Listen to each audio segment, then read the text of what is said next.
dari kelompok 7, saya sendiri Hafifah Quraini dengan NIM 21029152. Saya Sindika Puspita dengan NIM 21029042. Saya Windy Pratama Putri dengan NIM 19029056. Di sini kami akan melanjutkan materi kemarin, yaitu teorema dasar isometri. Selamat menyaksikan. Baiklah, selanjutnya saya akan menjelaskan tentang isometri lanjutan. Dalam isometri dasar terdapat 4 jenis isometri, yaitu yang pertama refleksi pada garis, yang kedua translasi, yang ketiga rotasi, keempat refleksi geser. Refleksi dikali refleksi, yaitu translasi ataupun rotasi. Dengan mengalihkan refleksi, translasi dan rotasi diperoleh salah satu dari isometri tersebut dan refleksi geser. Yang pertama yaitu hasil refleksi dengan translasi. Misalkan GAB dikali MS. Terdapat dua kemungkinan. Yang pertama yaitu apabila ruas garis AB itu tegak lurus dengan S, maka itu adalah refleksi pada garis sejajar S. Dan kemungkinan kedua yaitu apabila ruas garis AB itu tidak tegak lurus dengan S, maka itu adalah refleksi geser. Itu terdapat pada akibat 1 pada teorema 12.2. Hasil kali refleksi dan rotasi. Terdapat dua kemungkinan. Apabila A itu adalah elemen S, maka itu adalah refleksi. Dan apabila A itu bukan elemen dari S, maka itu adalah refleksi geser. Hasil kali translasi dan rotasi itu adalah rotasi, yaitu sesuai dengan teorema 12.1. Bagaimana halnya jika refleksi geser dikalikan dengan salah satu dari ketiga isometri di atas refleksi geser lain? Apakah kita akan memperoleh isometri baru? Yang pertama, yaitu kita akan mencari refleksi geser dikali dengan translasi. Kita andaikan R itu adalah sebuah refleksi geser dengan sumbu T, sehingga R itu sama dengan GABMT, dengan AB itu sejajar dengan T. Andaikan GCP itu adalah sebuah translasi lain. Yang pertama itu kita akan mencari GCD dikali R, itu sama dengan GCD dikali GAB dikali MT. Karena bersifat asosiatif, maka GCD dikali GAB dikali MT itu sama dengan GEF dikali MT. Ini adalah sesuai dengan teorema 10.7. Itu terdapat dua kemungkinan juga. Yang pertama, apabila ruas garis EF itu tegak lurus T, maka GEF dikali MT itu refleksi pada garis yang sejajar. Dan kemungkinan kedua, apabila ruas garis EF itu tidak tegak lurus dengan T, maka GEF MT refleksi geser, itu sesuai dengan akibat 1 pada teorema 12.2. Jadi GCDR itu adalah suatu refleksi atau refleksi geser. Kedua yaitu R GCD, itu sama dengan GABMT dikali GCD. Itu sama dengan MT dikali GAB kali CD, sama dengan MT GAB dikali GCD, itu sama dengan MT dikali GEF, ataupun sama dengan GEF dikali MT, itu sesuai dengan teorema 10.7. Maka RGCD juga suatu refleksi atau refleksi geser. Jadi hasil kali refleksi geser dengan sebuah translasi adalah suatu refleksi atau refleksi geser. Yang kedua, hasil kali refleksi pada garis dengan refleksi geser. Kita misalkan MS adalah refleksi pada garis S dan R, sebuah refleksi geser, sehingga R itu sama dengan GABMT. Maka MS dikali R itu sama dengan MS GAB dikali MT, itu sama dengan MS dikali MT dikali GAB, sama dengan MS dikali MT dikali GAB. Juga terdapat dua kemungkinan. Yang pertama, apabila jika S itu sejajar T, maka MSR itu sama dengan GCD dikali GAB, itu sama dengan GEF.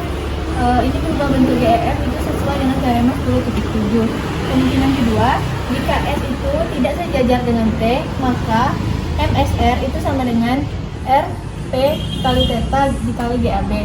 MSR itu sama dengan RI dikali theta, itu sesuai dengan teorema 12.1. Maka MSR itu adalah suatu geseran ataupun rotasi. Dengan cara yang sama, diperoleh R dikali MS adalah geseran atau rotasi. Jadi hasil kali refleksi geser ada refleksi geser dengan refleksi pada garis adalah geseran atau rotasi.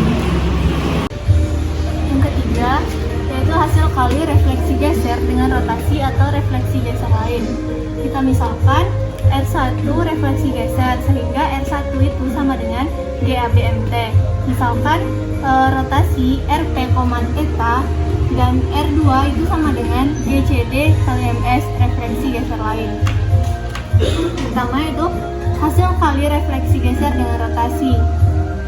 R1 RP, theta itu sama dengan GAB dikali MT RP, theta, itu sama dengan MT GAB RP, theta, sama dengan MT GAB dikali RP, theta, sama dengan MT kali RQ, theta. Itu terdapat dua kemungkinan. Jika Q itu adalah elemen T, maka MT RQ, theta adalah refleksi. Dan kemungkinan kedua yaitu apabila Q itu bukan elemen dari T, maka MT RQ, theta adalah refleksi geser. Jadi, hasil kali refleksi geser dan rotasi adalah suatu refleksi atau refleksi geser. Yang keempat adalah hasil kali refleksi geser dengan refleksi geser lain. R1 kali R2 itu sama dengan GAB kali MT, GCD kali MS itu sama dengan GAB kali MT dikali MS dikali GCD itu sama dengan GAB MT MS GCD. Yang pertama, apabila T itu tegak lurus S, maka T juga tegak lurus terhadap ruas garis AB, dan S itu tegak lurus terhadap ruas garis CD, sehingga R1 R2 adalah hasil kali dua refleksi pada garis sejajar T dan S berturut-turut. Maka R1 kali R2 adalah sebuah rotasi atau translasi. Yang kedua, apabila T itu tidak tegak lurus S, maka MTMS adalah sebuah rotasi, sehingga R1 R2 adalah hasil kali rotasi dengan geseran, yaitu sebuah rotasi. Itu sesuai dengan teorema 12.1. Nah, teorema 13.1 yang punya diketahui tiga titik yang tak kolinear atau tak segaris, yaitu A, B, dan C. Jika pada titik lain A absen, B absen, C absen, maka ada paling banyak hanya satu isometri yang memetakan A pada A absen, B pada B absen, dan C pada C absen. Nah, kita buktikan ada diketahui tiga titik yang tak kolinear, tak segaris, yaitu A, B, C. Andaikan ada dua isometri T1 dan T2, sehingga di mana T1A sama dengan A absen sama dengan T2A. Kemudian T1B sama dengan B absen sama dengan T2B. Kemudian T1C sama dengan C absen sama dengan T2C. Karena T1 dan T2 isometri, maka AB sama dengan A absen B absen, AC sama dengan A absen C absen, TC sama dengan B absen C absen. Karena A, B, C tak segaris, maka A absen B absen C absen juga tak segaris. Andaikan T1P tidak sama dengan 2P dan T1P sama dengan P double absen, maka PA sama dengan P absen A absen atau sama dengan P double absen A absen. Nah, jadi A absen terletak pada sumbu ruas garis P absen P double absen dengan cara serupa. Didapatkan B absen dan C absen juga terletak pada P absen ruas garis P absen P double absen. Jadi A absen, B absen, dan C absen segaris. Maka hal ini merupakan pernyataan salah karena tidak sesuai dengan teorema kita yang dikatakan bahwa tiga titik tersebut tidak kolinear. Sedangkan di sini kolinear ketiganya, maka hal ini dinyatakan salah. Jadi haruslah T1P sama dengan T2P, di mana setiap P elemen dari V. Ini berarti T1 sama dengan T2.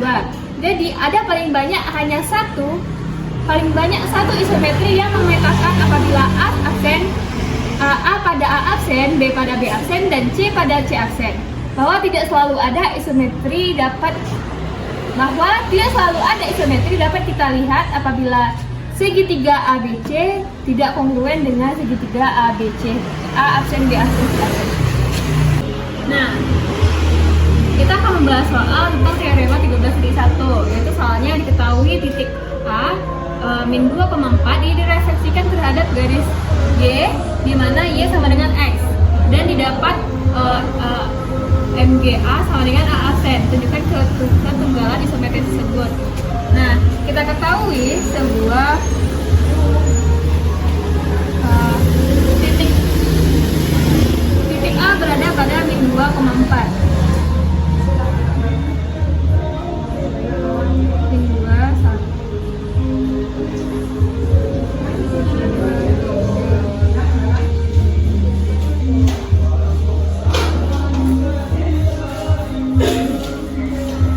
Kemudian direfleksikan terhadap garis Y, yaitu Y sama dengan X, sehingga didapatlah garisnya ini adalah garis G. Kemudian direfleksikan di mana jika A sama dengan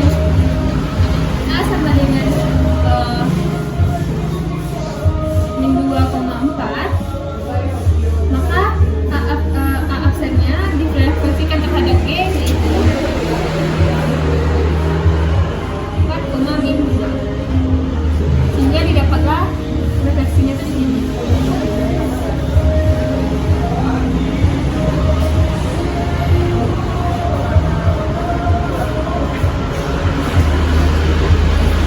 Nah, kemudian kita cari sebuah gradiennya, di mana rumus gradien yaitu Y2 kurang Y1 per X2 kurang X1, di mana Y2 nya sama dengan 2 dikumpulkan ke 4 jadi dapatlah. Nah, kemudian kita tarik garis di titik A terhadap hasil refleksinya.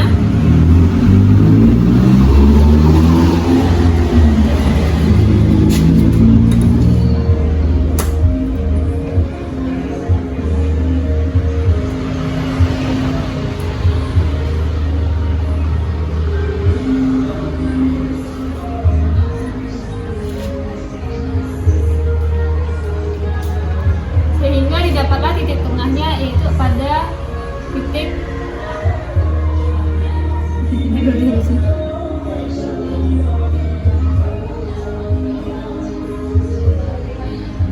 1,1. Nah, kan tadi didapatkan gradien pertama yaitu min 1. Nah, karena garis D ini tegak lurus terhadap A absen, maka yang kita ketahui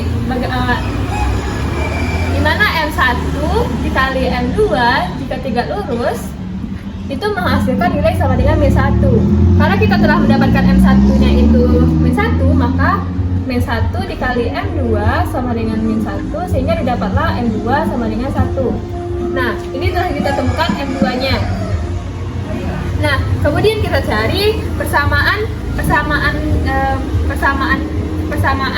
yang dimana titik temu antara garis G dan A absen, yaitu persamaan 1,1.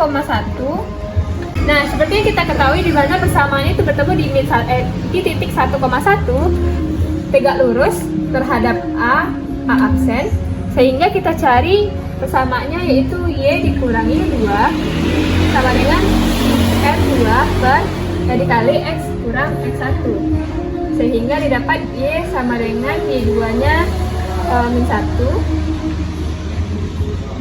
sama dengan gradiennya sudah kita ketahui 1, di mana X dikurang 1, sehingga didapatlah setelah kita substitusikan menggunakan aljabar, didapatlah Y sama dengan X.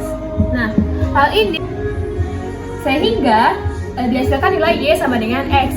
Nah, yang dimana ini menunjukkan bahwa pada soal ditunjukkan ketunggalan isometri, yaitu pada A, yaitu A absen.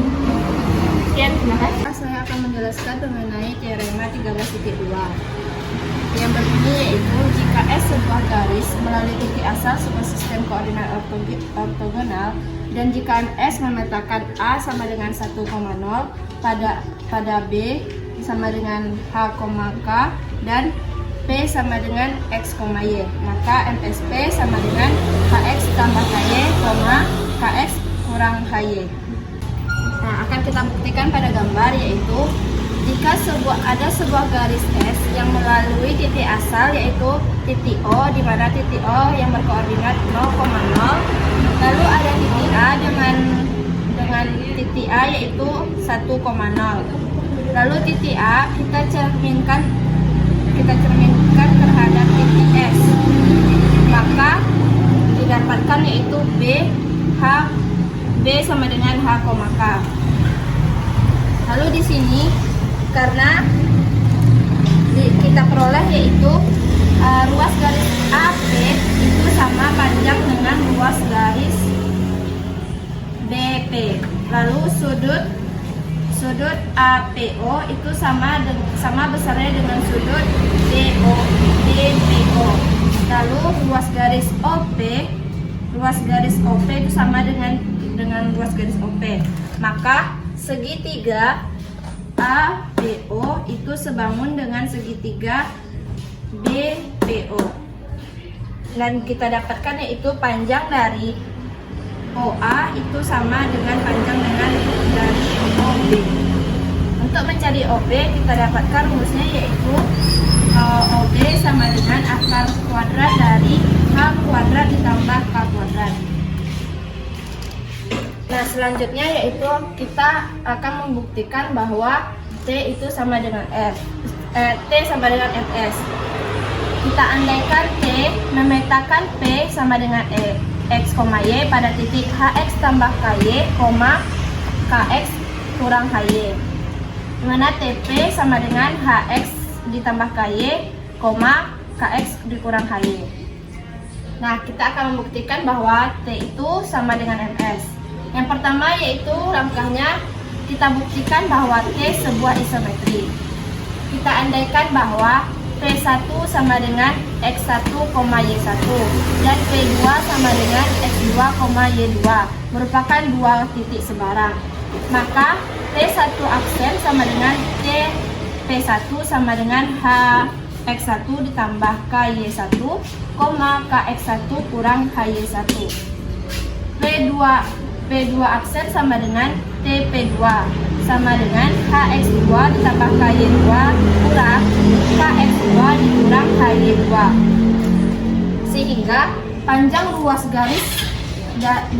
dari ruas garis P1 aksen, P2 aksen kita kuadratkan yaitu HX1 ditambah KY1 kurang HX2 kurang KY2 kuadrat ditambah kuadrat dari KX1 dikurang HY1 dikurang KX2 dikurang HY2 sama dengan H dikali X1 dikurang X2 ditambah K dikali Y1 dikurang X2 kita kuadratkan ditambah K dikali X1 dikurang X2 dikurang H dikali Y1 dikurang Y2 kita kuadratkan sama dengan H kuadrat ditambah K kuadrat dikali X1 dikurang X2 kuadrat ditambah K2 kuadrat ditambah K kuadrat ditambah H kuadrat dikali Y1 dikurang Y2 dikuadratkan. Oleh karena itu B sama dengan MSA dan MSO sama dengan 0. Maka panjang ruas garis OB sama dengan panjang ruas garis OA. Karena OA sama dengan 1 seperti gambar sebelumnya, maka dan OB rumusnya yaitu H kuadrat ditambah akar dari H kuadrat ditambah K kuadrat. Maka H kuadrat ditambah K kuadrat sama dengan 1. Diperoleh P1 aksen, P2 aksen sama dengan akar dari X1 kurang X2 kuadrat ditambah Y1 dikurang Y2 kuadrat sama dengan T1 kali P2 sehingga T merupakan sebuah isometri. Lalu yang kedua yaitu membuktikan bahwa T sama dengan MS. Nah, di sini MS dari O yaitu kita lihat O di mana titiknya yaitu 0,0. MSA yaitu A terhadap E, pencerminan A terhadap S yaitu B sama dengan HK. Lalu pencerminan terhadap B terhadap S yaitu A, di mana A sama dengan 1,0. Maka di sini kita dapatkan dari uraian sebelumnya diperoleh T0 sama dengan kita masukkan nilai X, Y-nya yaitu 0, maka T0 sama dengan 0,0. Lalu TA, di mana A-nya kita masukkan yaitu 1,0. Maka H kali 1 ditambah K kali 0, K1 dikali 1, K dikali 1 dikurang H kali 0. Maka TA sama dengan H, K. Lalu TB, B-nya kita masukkan nilai X, Y-nya yaitu HK. Maka TB sama dengan H kali H ditambah K kali K dikurang K kali H dikurang H kali K. Lalu sama dengan H kuadrat ditambah K kuadrat, 0.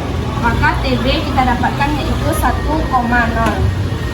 Nah, di sini kita tahu bahwa T itu sama dengan MS. Baiklah, selanjutnya saya akan menjelaskan teorema 13.3.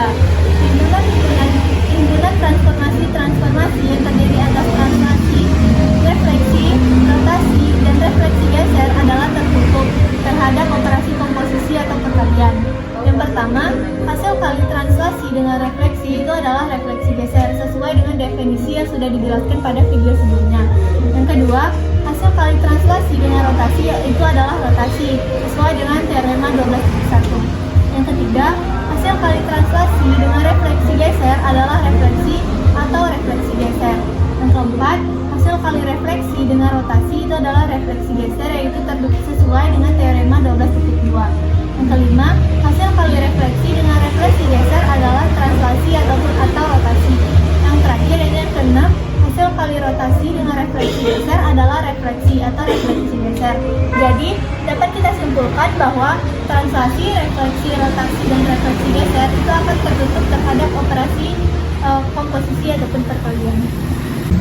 Nah, teorema 13.4 yang bunyinya apabila ada dua ruas garis AB dan ruas garis CD sehingga AB kongruen dengan CB, maka ada dua isometri, yaitu isometri langsung dan isometri lawan yang memetakan A pada C dan B pada D. Buktinya dipunyai dua ruas garis AB dan ruas garis CD sehingga AB kongruen dengan CD. Nah, pada kasus pertama yaitu A sama dengan C dan B tidak sama dengan D. Nah, maka kita andaikan A itu sama dengan C dan B tidak sama dengan dan B tidak sama dengan D dan S sumbu ruas BD. Maka di sini berarti sama panjangnya sama, maka AB ini kongruen dengan CD sehingga S melalui A, sehingga kalau kita tarik S itu melalui A. Jadi MS A sama dengan A sama dengan C dan MSB sama dengan B sehingga MS ini adalah isometri lawan.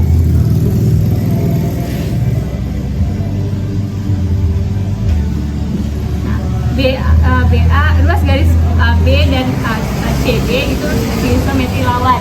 Nah, andaikan lagi CD adalah ruas garis T. CD ini adalah ruas garis T. Maka MTMS sama dengan MTC sama dengan C dan MTB sama dengan MSD sama dengan D sehingga MTMS ini adalah isometri langsung, yang dimana yang katanya pada teorema 13 maka ada dua isometri yaitu isometri langsung dan isometri lawan. Nah, pada kasus pertama sudah kita dapat bahwa di sini juga ada isometri lawan dan isometri langsung. Baiklah, saya akan menjelaskan mengenai teorema 13.5, yaitu yang berbunyi setiap isometri adalah hasil kali dari paling banyak 3 refleksi garis. Bukti, andaikan T sebuah isometri dan ada 3 titik yaitu A, B, C yang tak segaris, andaikan bahwa TA sama dengan A aksen, TB sama dengan B aksen, TC sama dengan C aksen. Oleh karena ruas garis A aksen B kongruen dengan ruas garis AB, maka ada paling sedikit 2 isometri yang memetakan A pada A aksen dan B pada B aksen, yaitu suatu isometri langsung atau L plus dan isometri lawan atau L minus. L plus adalah hasil kali 2 refleksi garis MT kali MS. L negatif adalah suatu refleksi MS atau hasil kali 3 refleksi garis yaitu MT, MU, dan MS. Lalu pilih di antara L negatif dan L positif salah satu yang dapat dinyatakan dengan hasil kali refleksi yang banyaknya paling sedikit. Jika L negatif sama dengan MS, maka kita misalkan N sama dengan L negatif dan kita ambil N sama dengan L positif jika L negatif sama dengan MT, MU, MS. Nah, perhatikan gambar ABC dan gambar A aksen, B aksen, dan C aksen. Lalu perhatikan C1 sama dengan NC. Pada kasus 1, C aksen sama dengan C1. Maka N memetakan A pada A aksen dan B pada B aksen dan C pada C aksen. Jadi, menurut teorema ketunggalan isometri, maka N sama dengan T. Terima kasih telah menyaksikan video kami. Kami sudahi. Wassalamualaikum warahmatullahi wabarakatuh.